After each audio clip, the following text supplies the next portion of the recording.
Comedy Kiladi ಖ್ಯಾತಿಯ ರಾಕೇಶ್ ಪೂಜಾರಿ ಅವರ ಅಕಾಲಿಕ ನಿಧನ ನಿಜವಾಗ್ಲೂ ಶಾಕಿಂಗ್ ವಿಚಾರ. ಸೊ ಈ ಬಗ್ಗೆ ಮಾತನಾಡೋಕೆ ಅವರ ಆಪ್ತ ಗೆಳೆಯರಾದಂಥ ಜಿಜಿ ಅವರು ಇದ್ದಾರೆ, ಗೋವಿಂದೇಗೌಡರು. ಬನ್ನಿ ಮಾತಾಡ್ಸೋಣ. ಸರ್ ನಮಸ್ತೆ.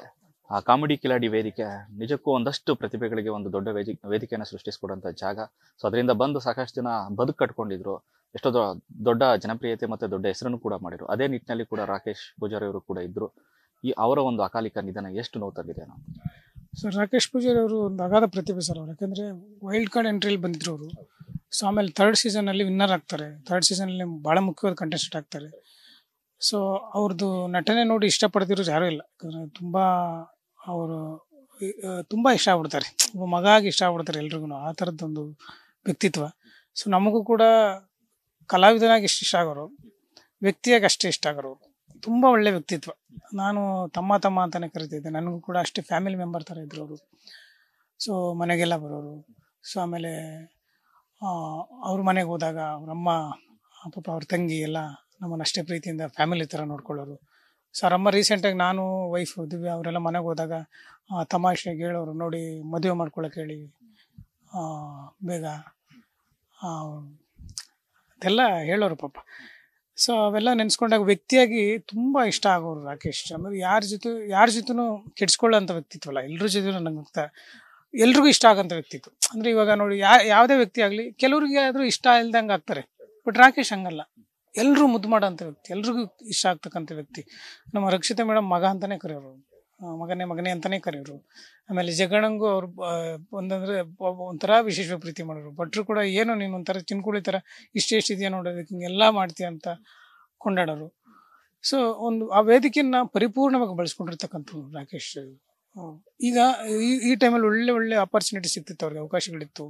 ಆಮೇಲೆ ಒಳ್ಳೊಳ್ಳೆ ಸಿನಿಮಾಗಳಲ್ಲಿ ಮಾಡ್ತಾಯಿದ್ರು. ಅವ್ರ ಪ್ರತಿಭೆಗೆ ತಕ್ಕ ಪ್ರತಿಫಲ ಸಿಗ್ತಾ ಇತ್ತು. ಇವಾಗ ಇರಬೇಕಿತ್ತು ಅವರು. ಆ್ಯಕ್ಚುಲಿ ಈ ಟೈಮಲ್ಲಿ ಹೋಗಿದ್ದು ನಮಗೆ ಜೀರ್ಣ ಮಾಡ್ಕೊಳಕ್ಕಾಗ್ತಿಲ್ಲ ಸರ್. ಆ್ಯಕ್ಚುಲಿ ಈಗಷ್ಟು ಹೇಳಿದ್ರು, ವೈಲ್ಡ್ ಕಾರ್ಡ್ ಎಂಟ್ರಿಯಿಂದ ಬಂದು ಇಡೀ ಶೋನ ಆವರಿಸ್ಕೊಂಡಿದ್ರು, ಆ ಮಟ್ಟಿಗಿನ ಪ್ರತಿಭೆ. ಸೊ ನಿಮ್ಮ ಮೊದಲ ಭೇಟಿಯಿಂದ ನೆನಪಾದಾಗ ಏನೆಲ್ಲ ನೆನಪಾಗುತ್ತೆ ರಾಕೇಶ್ ಪೂಜಾರಿ ಅಂತ? ಸೊ ನಮ್ಮ ಮೊದಲನೇ ಭೇಟಿ ಅಂದರೆ ಅದೇ ಸ್ಕಿಟ್. ಅವರು ನಮ್ಮ ವೈಲ್ಡ್ ಕಾರ್ಡ್ ಎಂಟ್ರಿ ಬಂದ್ಬಿಟ್ಟು, ಸೊ ಅವರು ಸ್ಕಿಟ್ ಮೇಲೆ ಅವ್ರ ಪ್ರತಿಭೆ ತೋರಿಸಿದ್ರಲ್ಲ, ನಾವು ಅವಾಗಲೇ ಅನ್ಕೊಂಡಿದ್ವಿ, ಎಲ್ಲರೂ ನಾವೇ ಮಾತಾಡಿದ್ವಿ. ಒಳ್ಳೆ ನಮ್ಗಳಿಗೆಲ್ಲ ಒಳ್ಳೆ ಕಾಂಪಿಟೇಟ್ರು. ಜೊತೆಗೆ ಇವರು ಈ ವೇದಿಕೆಗೆ ನಿಲ್ತಾರೆ ಅಂತ ನಮಗೆಲ್ಲ ಅನಿಸಿತ್ತು. ಸೊ ಹಂಗೆ ಬೆಳೆಸ್ಕೊಂಡ್ರು ಅವರು. ಹಂಗೆ ಬೆಳೆದು ಥರ್ಡ್ ಸೀಸನ್ ವಿನ್ನರ್ ಆದರು ಅವರು. ಸೊ ಹಂಗೆ ಬೆಳೆಸ್ಕೊಂಡು, ಜೊತೆಗೆ ಏನಂದರೆ ನಾವು ಯಾವುದೇ ಸ್ಕಿಟ್ ಮಾಡಲಿ, ಜೊತೆಗೆ ಯಾವುದೇ ಪಾತ್ರ ಮಾಡಲಿ, ಸಿನಿಮಾಗಳಲ್ಲೂ ಮಾಡಿದ್ದೆ ನನ್ನ ಜೊತೆ. ಕೆಲವೊಂದು ಸಿನಿಮಾಗಳಲ್ಲೂ ಮಾಡಿದ್ರು ನನ್ನ ಜೊತೆ. ಸೊ ನನಗೆ ಭಾಳ ಖುಷಿ ಕೊಟ್ಟಿದ್ದು ಏನು ಗೊತ್ತಾ, ಅವರು ರಾಕೇಶು ಒಂದು ಸಿನಿಮಾಗೆ ಅವರು ಮಂಗಳೂರು ಟೀಮೇ ಒಂದು ಸಿನಿಮಾ ಮಾಡಿದ್ರು, ನಿಮ್ಮೆಲ್ಲರ ಆಶೀರ್ವಾದ ಅಂತ. ಒಂದು ಕ್ಯಾರೆಕ್ಟ್ರಿಗೆ ಬೇಕಿತ್ತು, ಒಂದು ಕುಡುಕನ ಕ್ಯಾರೆಕ್ಟರ್ ಬೇಕಿತ್ತು. ಸೊ ಯಾರನ್ನಾದ್ರೂ ಸಜೆಸ್ಟ್ ಮಾಡಿ ಸರ್ ಅಂತ ನನ್ನ ಡೈರೆಕ್ಷನ್ ಟೀಮ್ ನಾನು ಕೇಳಿದ್ರು. ಸೊ ನಾನು ರಾಕೇಶ್ನ ಕರೆಸಿದ್ದೆ ನಾನು. ಸೊ ಆ ಪಾತ್ರ ಮಾಡಿದ್ಮೇಲೆ ಅವ್ರ ಡೈರೆಕ್ಟ್ರುಗಳೆಲ್ಲ ಬಂದು ನನಗೆ ವಿಶ್ ಮಾಡ್ತಾವ್ರೆ. ಸರ್, ಎಂಥ ಆರ್ಟಿಸ್ಟ್ ಕೊಟ್ರಿ ಸರ್ ನೀವು, ಎಂಥ ಆರ್ಟಿಸ್ಟ್ನ ನೀವು ಪರಿಚಯ ಮಾಡಿದ್ರಿ, ನಿಜವಾಗ್ಲೂ ಇವ್ರು ಮಾಡಲಿಲ್ಲ ಅಂದ್ರೆ ನಾವು ಕಳ್ಕೊಂಡ್ಬಿಡ್ತಿದ್ವಿ. ಸೊ ಅಷ್ಟರ ಮಟ್ಟಿಗೆ ಅವರು ಖುಷಿ ಆಗ್ಬಿಟ್ರು ಸರ್ ರಾಕೇಶ್ನ ನೋಡ್ಬಿಟ್ಟು. ಅವಾಗ ಅನಿಸಿದ್ದು ನಮಗೆ, ಎಂಥ ಒಳ್ಳೆ ಪ್ರತಿಭೆ ನೋಡಿ. ಪ್ರತಿಭೆ ಇದ್ದಾಗ ತಾನು ಬೆಳಗೋದು ಅಷ್ಟೆಲ್ಲ, ಜೊತೆಗಿರೋರನ್ನು ಬೆಳೆಸ್ತಾರೆ ಅನ್ನೋದಕ್ಕೆ ದೊಡ್ಡ ಎಕ್ಸಾಂಪಲ್ ರಾಕೇಶ್ ಆ್ಯಕ್ಚುಲಿ. ಸೊ ಆ ಥರದ್ದು ಅವನಿಗೆ ಹೆಸರಲ್ಲ ಸರ್, ಜೊತೆಗೆ ನಮ್ಗಳಿಗೆಲ್ಲ ಹೆಸರಿತ್ತು. ಭಾಳ ನೋವಾಗ್ತದೆ ನಿಜ. ನ್ಯೂಸ್ ಫಸ್ಟ್, ನಿರ್ಭೀತಿಯಿಂದ ನಿಮ್ಮ ಪರವಾಗಿ.